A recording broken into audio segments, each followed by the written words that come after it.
Star Wars actor Ian McDiarmid reveals the Order 66 sequence in Revenge of the Sith needed to be toned down due to violence. After portraying the Emperor in 1983's Return of the Jedi, McDiarmid returned to the series to play Palpatine in all three prequels. In those films, audiences witnessed his arc from Naboo Senator to galactic overlord, seeing the origins of the intimidating Empire.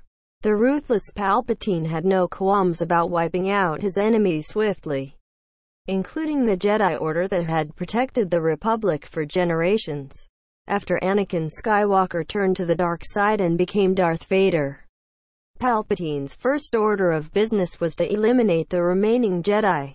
He initiated the infamous Order 66, in which the clone troopers scattered throughout the galaxy turned on their Jedi generals and killed them. Monsieur Anakin led a squad to the temple and killed any Jedi there, including a room full of younglings.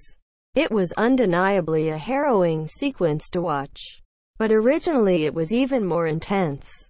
Related, every Star Wars 9 update you need to know while at the FanX convention in Salt Lake City, Utah. Via ComicBook, McDiarmid talked about Order 66, revealing director George Lucas's initial plan. "I think it was a little more gruesome than you ended up seeing. You know, a lot of young potential Jedi ended up on the cutting room floor." The actor explained the primary reason for the edits was so Revenge of the Sith could receive a more family-friendly rating, while Lucas's original vision illustrated the full extent of Palpatine's uncompromising nature. Even McDiarmid agrees the changes were for the best. Revenge of the Sith was already pushing boundaries for the franchise by being the first PG-13 Star Wars movie, due in large part to the scene where Anakin is burned alive on Mustafar. It's quite possible the MPAA would have rated an earlier, more brutal cut of the movie R. Something similar happened on the first Avengers, but that obviously would not fly. Star Wars is designed to be a cinematic experience people of all ages can enjoy, and the last thing anyone would have wanted is for the film's target audience to be limited.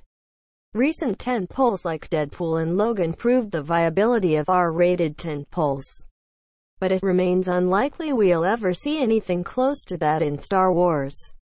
Frankly, PG-13 is as severe a rating material like Star Wars needs, as that maintains the all-inclusiveness Disney and Lucasfilm strive for, while also allowing leeway for terrorizing sequences like Darth Vader's hallway massacre in Rogue One. Disney has already announced they won't produce R-rated content for their upcoming streaming service, so Star Wars will always operate in the PG-13 ballpark. That hasn't hurt the modern films at all, seeing that they've collectively grossed over $4 billion. Source: ComicBook Tags. Star Wars.